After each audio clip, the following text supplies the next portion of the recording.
Kannamaly saint Joseph ദേവാലയത്തിൽ 121ാമത് ഊട്ടുതിരുനാൾ നടത്തപ്പെട്ടു. ലക്ഷക്കണക്കിന് വിശ്വാസികളാണ് യൗസേപ്പിതാവിന്റെ മാധ്യസ്ഥം തേടാനും ഊട്ടുതിരുനാളിൽ പങ്കെടുക്കാനുമായി ദേവാലയത്തിൽ എത്തിച്ചേർന്നത്. മാർച്ച് 10-നായിരുന്നു തിരുനാളിനോടനുബന്ധിച്ചുള്ള നൊവേന ആരംഭിച്ചത്. കേരളത്തിൽ വിശുദ്ധ യൗസേപ്പിതാവിന്റെ നാമധേയത്തിലുള്ള തീർത്ഥാടന കേന്ദ്രങ്ങളിൽ ഏറ്റവും പ്രസിദ്ധമാണ് കണ്ണമാലി സെന്റ് ജോസഫ് ദേവാലയവും അവിടുത്തെ ഊട്ടുനേർച്ചയും. 1905 കോളറ പകർച്ചവ്യാധിയിൽ നിന്ന് സമൂഹത്തിന് അത്ഭുതകരമായ രോഗശാന്തി ലഭിച്ചതിന്റെ ഫലമായാണ് ദേവാലയവും സമീപത്തുള്ള ചാപ്പലും പണിഞ്ഞത്. ആ സമയത്ത് സെന്റ് ജോസഫിന്റെ തിരുനാൾ ദിനമായ മാർച്ച് 19-ന് ഫാദർ ജോസഫ് സ്വാരസ് വിശ്വാസികളെ ഒരുമിച്ച് കൂട്ടി ഭക്ഷണം ആശീർവദിച്ച് ജനങ്ങൾക്ക് വിതരണം ചെയ്തു. ഭക്ഷണം കഴിച്ചതിന് ശേഷം ആളുകൾ ആവേശരും പ്രത്യാശയാൽ നിറഞ്ഞവരുമായി. അതേസമയം കോളറയിൽ നിന്ന് എല്ലാവരും പൂർണ്ണമായും സുഖം പ്രാപിച്ചതും അവർ തിരിച്ചറിഞ്ഞു. അതിനുശേഷമാണ് കണ്ണമാലി സെന്റ് ജോസഫ് ദേവാലയത്തിൽ വിശുദ്ധ യൗസേപ്പിതാവിന്റെ തിരുനാൾ ആഘോഷിക്കാൻ തുടങ്ങിയത്. കൊച്ചി രൂപതയിലെ കണ്ണമാലി പള്ളിയിലെ 121ാമത് വിശുദ്ധ യൗസേപ്പിതാവിൻ്റെ തിരുനാളിനാണ് ഇപ്പോൾ നമ്മൾ സാക്ഷ്യം വഹിക്കുന്നത്.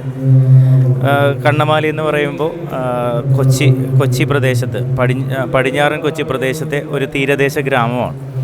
ഈ ഗ്രാമപ്രദേശത്ത് 1905 ഒരു കോളറ ബാധിക്കുകയും അന്നത്തെ വികാരിയച്ഛൻ്റെ നേതൃത്വത്തിൽ ഒരു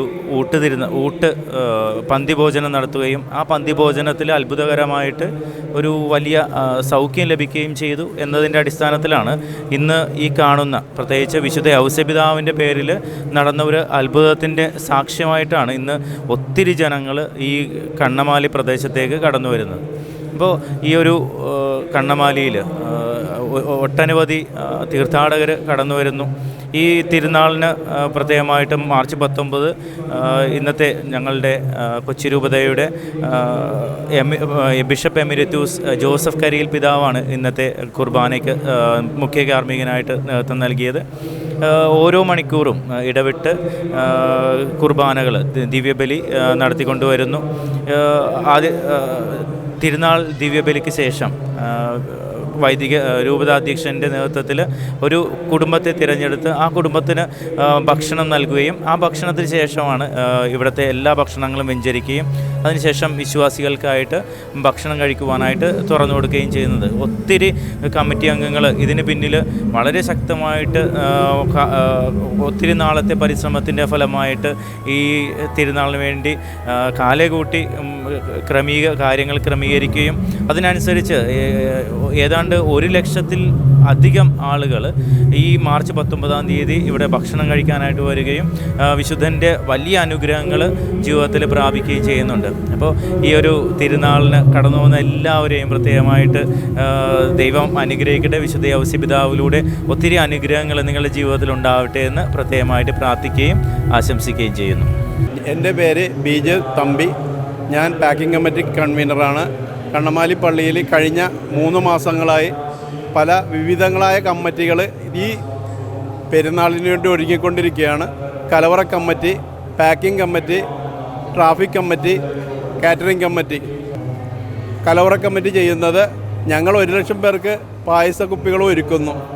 ഞങ്ങളുടെ പായസക്കുപ്പികൾ ഇപ്പോൾ അവസാന ഘട്ടത്തിലേക്ക് നീങ്ങിക്കൊണ്ടിരിക്കുന്നു. ഈ പായസം ഞങ്ങൾ തയ്യാറാക്കിയത് കഴിഞ്ഞ 10-ാം തീയതി മുതലാണ്. 10-ാം തീയതി മുതൽ പായസം തയ്യാറാക്കി പാക്കറ്റുകളാക്കി ഇപ്പോഴും പാക്കറ്റുകളിലാക്കിക്കൊണ്ട് ഞങ്ങൾ വിതരണത്തിന് ഒരുങ്ങുകയാണ്. കലവറ കമ്മിറ്റിയാണെങ്കിൽ ഇപ്പോഴും ഭക്ഷണ സാധനങ്ങൾ വിതരണം ചെയ്തുകൊണ്ടിരിക്കുന്നു. ട്രാഫിക് കമ്മിറ്റി റോഡിൽ നിന്ന് ഗതാഗതങ്ങൾ നിയന്ത്രിച്ചുകൊണ്ടിരിക്കുന്നു. കാറ്ററിംഗ് കമ്മിറ്റി വിളമ്പുന്നതിൻ്റെയും എല്ലാ കാര്യങ്ങളും കൃത്യമായി നിയന്ത്രിക്കുന്നു. ഞങ്ങൾക്ക് മേലിൽ ഇവിടെ ഒരു ഡയറക്ടർ ബോർഡുണ്ട്. ആ ഡയറക്ടർ ബോർഡിൻ്റെ പ്രസിഡൻറ്റ് ബഹുമാനപ്പെട്ട കണ്ണമാലി പള്ളി വികാരിയാണ്. വികാരിയുടെ നേതൃത്വത്തിലുള്ള ഡയറക്ടർ ബോർഡ് നൽകുന്ന നിർദ്ദേശങ്ങൾ അനുസരിച്ച് ഞങ്ങൾ പ്രവർത്തിക്കുന്നു.